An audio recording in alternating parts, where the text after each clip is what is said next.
Hello साथियों, नमस्कार। आप सभी का स्वागत आपके अपने यूट्यूब चैनल कॉमर्स की दुनिया में। साथियों, आज की इस वीडियो में एक बार फिर लाए हैं हम बिजनेस ऑर्गेनाइजेशन की नई यूनिट्स को। तो साथियों, आज की इस यूनिट में हम कवर करेंगे 6 से लेकर के आगे तक की यूनिट और जानेंगे कुछ important MCQs related to business organisation. तो स्टार्ट करते हैं इस वीडियो को और देखते हैं क्या कुछ खास होने वाला है इस वीडियो में। पहला क्वेश्चन है, बेवर का औद्योगिक स्थानीयकरण सिद्धांत आधारित है परंपरागत प्रणाली पर, वैज्ञानिक प्रणाली पर, आगमन प्रणाली पर या निगमन प्रणाली पर। परंपरागत का मतलब होता है ट्रेडिशनल सिस्टम, वैज्ञानिक यानी कि साइंटिफिक सिस्टम, आगमन यानी कि इंडक्टिव सिस्टम, निगमन यानी कि कहना चाहिए इंस्ट्रक्टिव सिस्टम। तो ये हो गया निगमन प्रणाली पर साथियों। इसके बाद है, बेवर ने औद्योगिक स्थानीयकरण के कारकों को कितने भागों में बांटा है। तो भाई जी, बेवर जो है एक इम्पोर्टेंट हमारे लिए टॉपिक रहने वाला है। बेवर से रिलेटेड आपको लॉन्ग क्वेश्चन में भी मिल सकता है। बेवर ने औद्योगिक स्थानीयकरण के कारकों को दो भागों में बांटा है। सार्जेंट फ्लोरेंस का औद्योगिक स्थानीयकरण सिद्धांत आधारित है इंडक्टिव प्रणाली पर, यानी कि आगमन प्रणाली पर आधारित है साथियों। आगे चलते हैं, जानते हैं चौथा नंबर का क्वेश्चन है, मेरठ में चीनी उद्योग के स्थानीयकरण का प्रमुख कारण क्या है। सस्ता श्रम, कच्चा माल, सस्ता वित्त या बाजार की निकटता। तो साथियों, जो चीनी उद्योग होते हैं वो चीनी उद्योग जो है कच्चा माल यानी कि रॉ मटेरियल की उपलब्धता के आधार पर लगाए जाते हैं। तो जैसा कि आप सभी जानते हैं, जिन क्षेत्रों में गन्ने का उत्पादन अधिक होता है वहीं पर क्या होता है, चीनी मिलों को औद्योगिकरण कर दिया जाता है। तो इसका आंसर कच्चा माल होगा। अगला क्वेश्चन है, अलीगढ़ में ताला उद्योग के स्थानीयकरण का प्राथमिक कारण क्या हो सकता है। कच्चा माल, सस्ता वित्त, कुशल एवं सस्ता श्रम या सरकार की नीति। तो भाई जी, कुछ उद्योग जो हैं स्थानीयकरण के हिसाब से उनकी जो है पॉपुलैरिटी के हिसाब से रखे गए हैं। जैसे रामपुर में चाकू का निर्माण होता है, आपका जो है अलीगढ़ में तालों का निर्माण होता है। तो ये क्या है, सरकार की नीतियों में शामिल किए जाते हैं। इस आधार पर इन्हें सरकार की नीतियों के अनुसार स्थानीयकरण किया गया है। मुंबई में सूती वस्त्र उद्योग के स्थानीयकरण का प्राथमिक कारण क्या है। तो सूती वस्त्र का स्थानीयकरण का प्राथमिक कारण है सस्ता श्रम नहीं भाई, सस्ता वित्त नहीं भाई, आर्द्र जलवायु यानी कि जो ह्यूमिडिटी जलवायु है वहाँ की, वहाँ पर इंपॉर्टेंट रोल प्ले करती है। सूती वस्त्र उद्योग का वहाँ पर इसलिए ही कारण है क्योंकि वहाँ की जलवायु जो है इन वस्त्रों के निर्माण में कहीं ना कहीं अपनी भूमिका जरूर इम्पैक्ट रोल प्ले करती है। आगे चलते हैं, 7वीं यूनिट है हमारी संयंत्र अभिन्यास, जिसको प्लांट बोलते हैं। तो संयंत्र से आप क्या समझते हैं। संयंत्र का मतलब होता है प्लांट, निर्माण कार्य में लगे व्यक्तियों का समूह, कार्यशाला, औद्योगिक संयंत्र या सभी। तो एक संयंत्र, एक प्लांट में सभी चीज़ों को शामिल किया जाता है। उसमें व्यक्तियों को भी शामिल किया जाता है, वर्कशॉप को भी शामिल किया जाता है, इंडस्ट्रियल प्लांट को भी शामिल किया जाता है। ये सभी चीज़ें उसके अंतर्गत शामिल की जाती है। संयंत्र अभिन्यास का उद्देश्य क्या होता है। औसत लागत पर न्यूनतम उत्पादन करना। तो साथियों, एक बात हमेशा समझ लीजिए, किसी भी क्वेश्चन का आंसर नेगेटिव में नहीं होता है। अगर वो पॉजिटिव क्वेश्चन है तो उसका आंसर पॉजिटिव में रहेगा। ये मैंने पिछली वीडियो में भी आपको बताया था। न्यूनतम उत्पादन के लिए आप कोई व्यापार नहीं करते, उद्योग नहीं करते हैं, आप अधिकतम उत्पादन के लिए उद्योग करते हैं। तो न्यूनतम लागत पर अधिकतम उत्पादन यानी कि मिनिमम कॉस्ट और मैक्सिमम आउटपुट पर आप काम करते हैं। ठीक है साथियों, आगे बढ़ते हैं। तीसरा क्वेश्चन है, संयंत्र अभिन्यास को प्रभावित करता है संयंत्र की स्थिति, विपणनीय घटक, औसत उत्पादन लागत या विज्ञापन में बचत। तो संयंत्र अभिन्यास को संयंत्र की स्थिति प्रभावित करती है। हम आगे बढ़ गए लेकिन हमें पीछे ही चलना है। ठीक है साथियों, आगे चलते हैं, आगे चलते हैं, आगे चलते हैं भैया। हमारा जो टॉपिक रहा है अभी, आगे बढ़ते हैं। कुकर बनाने के लिए उपयुक्त संयंत्र अभिन्यास है रेखा, क्रियात्मक, स्थिर या मिश्रित। तो कुकर बनाने की प्रोसेस में आपको लाइन यानी कि रेखा संयंत्र अभिन्यास के बारे में जाना पड़ेगा। साथियों, ये रेखा संयंत्र अभिन्यास क्या है मैं आपको आज इस वीडियो को प्रोवाइड करा दूंगा। चलिए आगे बढ़ते हैं। बस बनाने के लिए उपयुक्त संयंत्र अभिन्यास कौन सा होगा। तो बस बनाने के लिए मिश्रित अभ्यंत संयंत्र अभिन्यास की जरूरत पड़ेगी। ये मिश्रित संयंत्र अभिन्यास क्या है और जी ये रेखा संयंत्र अभिन्यास क्या है, इसके बारे में मैं आपको बता ही दूंगा। हमारे चैनल पर ये रिलेटेड वीडियो आपको मिल जाएंगी। कम मात्रा में उत्पादन करने के लिए उपयुक्त संयंत्र अभिन्यास क्या है। तो यह है क्रियात्मक संयंत्र अभिन्यास। ठीक है साथियों, आगे बढ़ते हैं। व्यावसायिक इकाई का आकार यूनिट नंबर 8। अनुकूलतम फर्म वह है जिसमें न्यूनतम लागत पर औसत लागत पर अधिकतम उत्पादन होता है, जिसमें व्यवसाय संचालन के व्यय बढ़ जाते हैं, जिसमें उत्पादन के साधन तथा प्रबंध के मध्य समन्वय नहीं होता है, और जिसमें माल की सुपुर्दगी समय पर होती है। तो इससे पहले भी ऐसे ही क्वेश्चन आया था। न्यूनतम औसत लागत पर अधिकतम उत्पादन इसका आंसर होगा साथियों। ठीक है, आगे बढ़ते हैं। व्यावसायिक इकाई के अनुकूलतम आकार में सामान्यतः कितने तत्वों का प्रभाव होता है? तो व्यावसायिक इकाई के अनुकूलतम आकार में ऑप्टिमम साइज में 5 तत्वों का प्रभाव होता है। अनुकूलतम इकाई में कौन सी विशेषता नहीं होती है? औसत लागत न्यूनतम होती है, कुल उत्पादन अधिकतम होता है, उत्पत्ति के विभिन्न घटकों में आदर्श समन्वय होता है, या संसाधनों की बर्बादी रुक जाती है। तो अनुकूलतम इकाई में कुल उत्पादन अधिकतम होता है, ये विशेषता नहीं पाई जाती है। ठीक है साथियों, अनुकूलतम का मतलब है ऑप्टिमम, और ऑप्टिमम में आप क्या करते हैं, प्रोडक्शन से रिलेटेड नहीं, इसमें आप प्रोडक्शन को हेल्पफुल बनाने के लिए जो भी विशेषताएं होंगी वो इसमें आएंगी। प्रतिनिधि फर्म की अवधारणा का प्रतिपादन किसने किया है? ये किया है मार्शल ने। नवी यूनिट शुरू हो रही है, व्यावसायिक संयोजन। ठीक है, दो अथवा दो से अधिक व्यावसायिक इकाइयों का एक ऐसा औपचारिक अथवा अनौपचारिक एकीकरण अमालगमेशन जो सामान्य हितों की रक्षा एवं संवर्धन के लिए किया जाता है, क्या कहलाता है? संयोजन कहलाता है। व्यावसायिक संयोजन का प्रमुख उद्देश्य क्या होता है? अधिक लाभ कमाना, गला काट प्रतिस्पर्धा में टिके रहना, तेजी मंदी से सुरक्षा, या उपयुक्त सभी। ये गला कट प्रतिस्पर्धा क्या होती है साथियों? गला कट एक तरह से कहना चाहिए मेरा गला काट दिया आज किसी व्यापारी ने, यानी लूट लिया। तो वो प्रतिस्पर्धा में आज के समय में टिके रहना बहुत जरूरी होगा। इसके लिए हम एक जैसे व्यापारी एक साथ मिलकर के कार्य करने लग जाते हैं। व्यावसायिक संयोजन का उद्देश्य क्या होता है?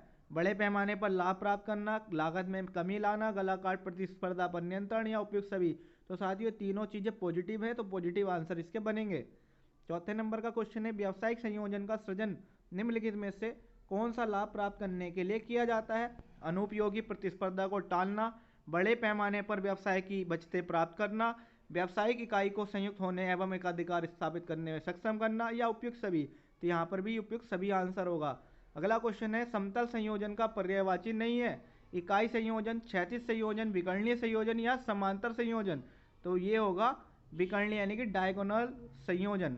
समतल संयोजन का प्रमुख उद्देश्य क्या होता है? अधिक लाभ कमाना, अधिक उत्पादन करना, अनुपयोगी प्रतिस्पर्धा का अंत करना, या व्यवसाय के क्षेत्र का विस्तार करना। तो समतल यानी कि पैरेलल। पैरेलल में क्या होगा, आप अनुपयोगी प्रतिस्पर्धा जो आपके हिसाब से जो कॉम्पिटिटर्स हैं उनका अंत हो जाता है, इसमें सब चीज़ें पैरेलल कर दी जाती है। भारतीय जूट मिल संघ उदाहरण है। भारतीय जूट मिल क्षैतिज यानी कि जो आपका हॉरिजॉन्टल होता है उसका एक एग्जाम्पल है। आठवां क्वेश्चन है, यदि सीमेंट का उत्पादन करने वाली 3 कंपनियां संयोजित हो जाती हैं तो यह निम्नलिखित में से किस संयोजन का उदाहरण होगा? ये समतल संयोजन का उदाहरण होगा, क्योंकि तीनों का एक ही जैसा उत्पादन है और तीनों एक जैसे उत्पादन के लिए एक साथ जो है संयोजित हुई हैं। एसोसिएटेड सीमेंट कंपनी ACC उदाहरण है। एसोसिएटेड सीमेंट कंपनी समतल योजना का उदाहरण है, क्योंकि इसमें अलग अलग कंपनियां मिलकर के जुड़ी हैं। जब 4 चीनी मिलें संयोजित होती हैं तो यह निम्नलिखित में से किस संयोजन का उदाहरण होता है? तो ये भी समतल संयोजन का उदाहरण है। गाइस, समतल संयोजन क्या होता है?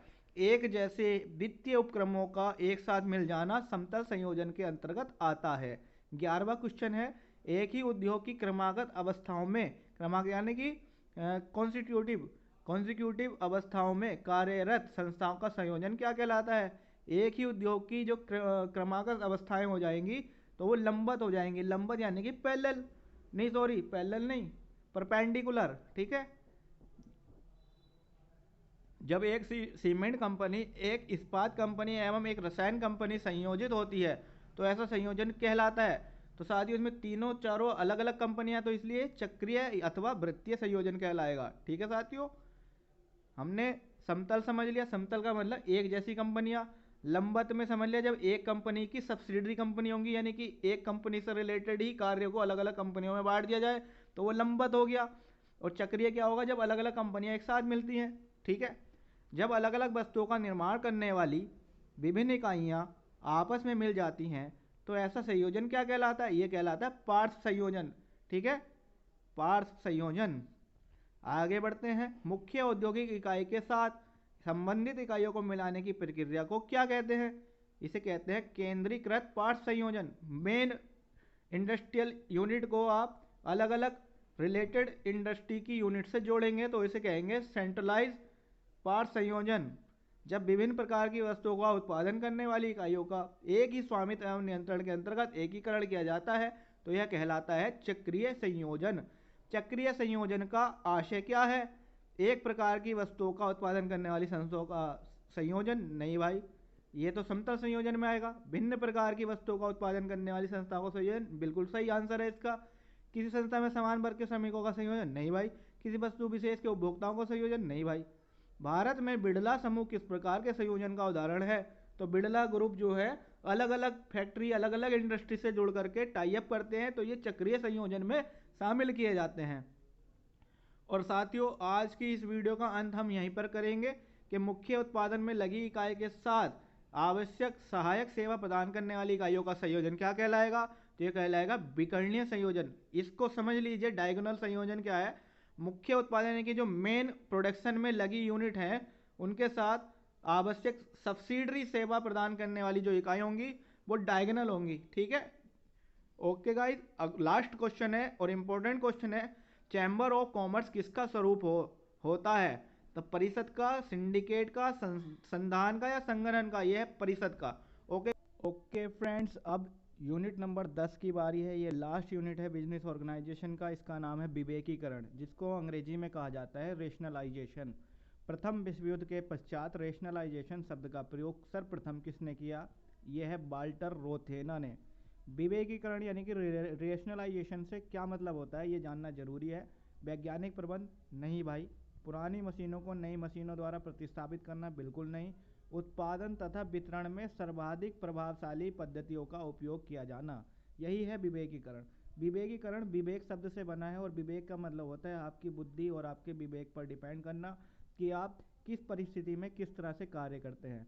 तो सेम रेशनलाइजेशन का मतलब भी यही है कि आप अपने उत्पादन और अपने डिस्ट्रीब्यूशन में सबसे बेस्ट पॉलिसी का इम्प्लीमेंटेशन करें जिससे आप उत्पादन और वितरण को अच्छे से कर सकें। साथियों, तीसरा क्वेश्चन है, किसी अकुशल इकाई को कुशल इकाइयों के साथ संयोजित करना क्या कहलाता है? विवेकीकरण कहलाता है। यहाँ से इसकी डेफिनेशन और क्लियर हो जा रही है कि एक अकुशल इकाई जो अनस्किल्ड यूनिट है उसको अब स्किल्ड यूनिट के साथ संयोजित कर देते हैं तो उससे रेशनलाइजेशन प्रोसेस कहते हैं। ठीक है, चौथे नंबर का क्वेश्चन है, उद्योग में सचेतन रूप से अपव्यय तथा अकुशलता को समाप्त करने का प्रयास क्या कहलाता है? ये भी विवेकीकरण कहलाता है। साथियों, विवेकीकरण का क्या उद्देश्य होता है? अनावश्यक मध्यस्थों को दूर करना। जी हाँ, जो बीच में फालतू के जो मीडिएटर होते हैं उनकी भूमिका खत्म करने का काम करता है।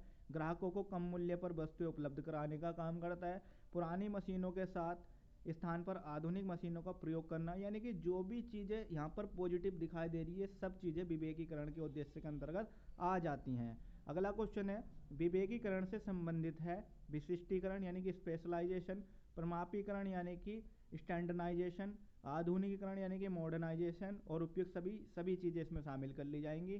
सातवां क्वेश्चन है, विवेकीकरण प्रक्रिया के 3 चरण कौन कौन से हैं? नियोजन, विकास और पुनर्संगठन। नियोजन, पुनर्संगठन एवं विकास, विकास, पुनर्संगठन और नियोजन, पुनर्संगठन, नियोजन एवं विकास। तो आपको समझ में आना चाहिए किसी भी कार्य की सबसे पहली जो क्रिया होती है वो नियोजन ही होती है। तो नियोजन को आप सबसे पहले नंबर पर रखेंगे, बाकी के दोनों ऑप्शन खत्म। अब इन दोनों ऑप्शन में अब देखेंगे, पहला ऑप्शन है नियोजन के बाद विकास और उसके बाद है पुनर्संगठन जिसे रीऑर्गेनाइजेशन कहा जाता है। तो पहले विकास नहीं आएगा, पहले रीऑर्गेनाइजेशन आएगा, इसलिए नियोजन, पुनर्संगठन और विकास एक सही क्रम होगा। ठीक है साथियों, ये था हमारा बिजनेस ऑर्गेनाइजेशन का एक अहम और इम्पोर्टेंट एमसीक्यूज का सीरीज़ जिसे आप सभी बहुत अच्छा प्यार दे रहे हैं। मुझे उम्मीद है कि आप सभी के द्वारा इस सीरीज़ को बहुत अच्छे से ग्रहण किया गया होगा। आप अपनी प्रतिक्रियाएं हमें इस वीडियो के कमेंट बॉक्स में ज़रूर दें। साथ ही साथ हम अगले सब्जेक्ट पर आपके लिए वीडियोस ज़रूर बनाएंगे। तब तक के लिए बने रहिएगा हमारे चैनल के साथ और देखते रहिएगा कॉमर्स की दुनिया। Thank you so much.